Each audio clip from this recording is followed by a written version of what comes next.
उस्मान, उस्मान सुन नहीं रहा। उस्मान, उस्मान इधर इधर, कैसा है? हाउ वाज द एक्सपीरियंस ये वाला? हाँ हाँ सही कह रहा है।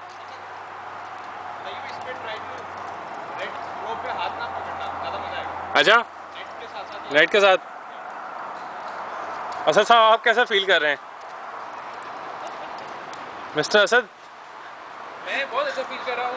अच्छा वो कौन से थे फोरमैन शो में? नुसरत? पता नहीं भाई। ये देखें नाज़रीन, ब्रिज हिल रहा है, असद के पाँव के नीचे और बढ़ गए। असद अपना स्टैंडर्ड डायलॉग आपने नहीं बोला आज।